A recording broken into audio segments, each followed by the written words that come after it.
Léa regarda tristement par la fenêtre qui laissait entrevoir un petit bout du paysage gris. Elle humecta ses lèvres du bout de la langue et ses yeux se remplirent de larmes quand elle se mit à penser à Sarah et Rachel, ses sœurs, sachant qu'elle ne les reverrait plus. La douleur était telle que même ses larmes ne coulaient plus. Elle se sentait vide, épuisée et affamée, mais malgré tout, une émotion nouvelle, jamais autant fortement ressentie, lui donnait la force de se tenir debout. Plus le train avançait, plus cette émotion nouvelle, la colère, s'enfonçait dans son cœur. Elle pensa au jour où un petit garçon lui cria dans la rue « Sale juif !» C'est alors que toutes les discriminations commencèrent. Elle se rappela aussi du jour où sa mère ne put plus entrer dans la boulangerie du coin. Du jour où sa petite sœur se débattit en pleurant quand Léa essaya de mettre l'étoile jaune sur son manteau. Puis celui où son père perdit son emploi sans aucune raison. Lorsqu'elle revint à la réalité, le train s'arrêtait et Léa se trouvait devant un sinistre endroit. Un silence insupportable régnait en elle, malgré les centaines de personnes effrayées autour d'elle qui se tenaient devant l'affreuse bâtisse qui allait leur servir de prison. Des soldats allaient et venaient, leur demandant leur nom et date de naissance. « Léa Rosenbaum » cria une voix masculine. Léa sursauta et s'avança. « Date de naissance » Le 17 juin 1928. Un grand soldat aux yeux bruns était assis derrière un bureau. Il ne la regarda même pas. « Baraque 42, numéro 247. » Léa se figea sur place. C'est à ce moment que le soldat daigna la regarder pour la première fois. « Vas-y, je ne vais pas t'attendre toute la journée » cria l'homme. Puis il ajouta d'une voix dédaigneuse « Dégage, sale juif !»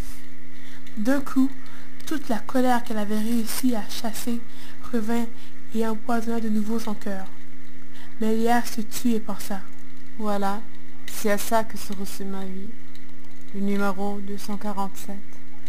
Elle s'éloigna et se rendit à la baraque où elle avait été assignée. Mais ce qu'elle vit la laissa sans voix. Il n'y avait pas de chaise, pas de lit et rien pour se laver. Alors, cessant de se battre, Léa laissa toutes ses émotions la submerger. La peur, la tristesse et de la colère s'effondrèrent sur elle.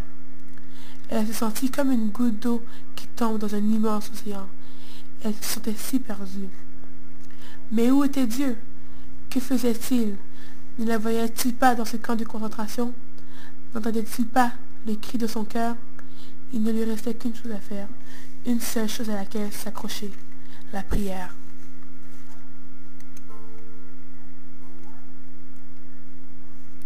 Dieu, pourquoi m'as-tu laissé? Je ne veux pas être ici, sachant que cette guerre enlèvera ma vie. Dieu, j'ai foi en ta providence, et je sais que si je suis ici, c'est pour une raison valable. Une telle tristesse et amertume s'emparent de mon corps et de mon esprit, mais je ne t'accuse pas de cela, et pour rien au monde je ne voudrais te rendre responsable de la douleur qui me déchire. Si je le fais inconsciemment, je te prie de me pardonner, Dieu. Oui, pardonne-moi. Mais je ne suis qu'un être humain, je ne suis qu'une fille, et je suis en colère car je veux vivre. La droiture, la liberté et la justice, ces valeurs si importantes pour moi, ont été oubliées. Ce n'est pas juste qu'ils veulent enlever ma vie, ma fierté, ma religion, uniquement parce que j'appartiens à ton peuple. Pourquoi tant de souffrance? J'ai tellement de questions mais si peu de réponses. La vie imposée au peuple juif n'est même pas digne d'être vécue par le moindre être humain. Mais malgré tout, je te fais confiance, j'irai là où tu me guideras, malgré le ressentiment, le peur et la haine qui m'habitent. Je sais qu'un glorieux jour, le Messie viendra, il rétablira la justice entre les peuples. En attendant, je te prie de me donner la force de vivre cet enfer de jour en jour. Amen.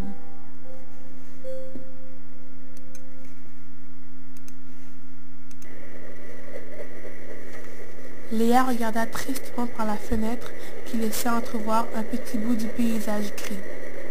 Elle limita ses lèvres du bout de la langue, et ses yeux se remplirent de larmes quand elle se mit à penser à Sarah et Rachel, ses sœurs, sachant qu'elle ne les reverrait plus.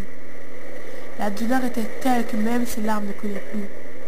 Elle se sentait vide, épuisée et affamée, mais malgré tout, une émotion nouvelle, jamais autant fortement ressentie, lui donnait la force de se tenir debout.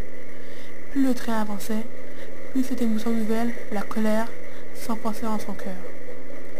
Elle pensa au jour où un petit garçon lui cria dans la rue « Sale juif !» C'est alors que toutes les discriminations commencèrent. Elle se rappela aussi du jour où sa mère ne put plus entrer dans la boulangerie du coin.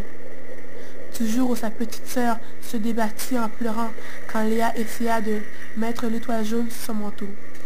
Puis celui où son père perdit son emploi sans aucune raison.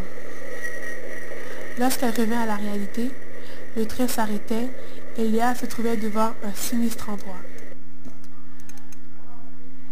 Un silence insupportable régnait en elle, malgré les centaines de personnes effrayées autour d'elle qui se tenaient devant l'affreuse bâtisse qui allait leur servir de prison. Des soldats allaient et venaient, leur demandant leur nom et date de naissance. Léa Rosenbaum. Cria une voix masculine. Léa sursauta et s'avança. Date de naissance. Le 17 juin 1928. Un grand soldat aux yeux bruns était assis derrière un bureau. Il ne la regarda même pas. Baraque 42. Numéro 247. Léa se figea sur place. C'est à ce moment que le soldat daigna la regarder pour la première fois. Vas-y, je ne vais pas t'attendre toute la journée. Cria l'homme. Puis il ajouta d'une voix dédaigneuse. Dégage, sale juif. D'un coup, toute la colère qu'elle avait réussi à chasser revint et empoisonna de nouveau son cœur. Mais Léa se tut et pensa. Voilà, c'est à ça que se reçut ma vie. Le numéro 247. Elle s'éloigna et se rendit à la baraque où elle avait été assignée. Mais ce qu'elle vit la laissa sans voix. Il n'y avait pas de chaise, pas de lit et rien pour se laver. Alors, cessant de se battre, Léa laissa toutes ses émotions la submerger. La peur, la tristesse et de la colère s'effondrèrent sur elle.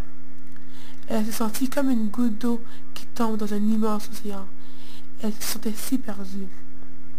Mais où était Dieu? Que faisait-il? Ne la voyait-il pas dans ce camp de concentration? N'entendait-il pas les cris de son cœur? Il ne lui restait qu'une chose à faire, une seule chose à laquelle s'accrocher, la prière.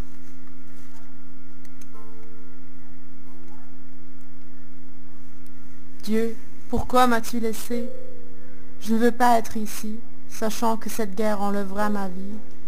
Dieu, j'ai foi en ta providence, et je sais que si je suis ici, c'est pour une raison valable.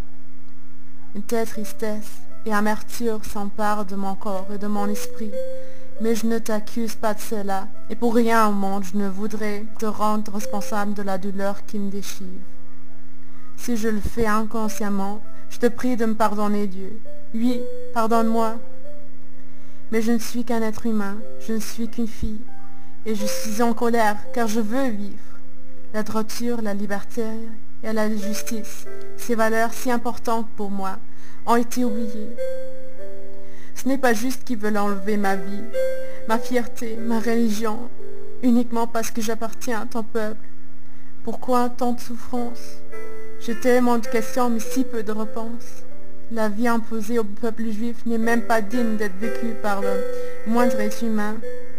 Mais malgré tout, je te fais confiance, j'irai là où tu me guideras, malgré le ressentiment, le peur et la haine qui m'habitent. Je sais qu'un glorieux jour, le Messie viendra, il rétablira la justice entre les peuples. En attendant, je te prie de me donner la force de vivre cet enfer de jour en jour. Amen.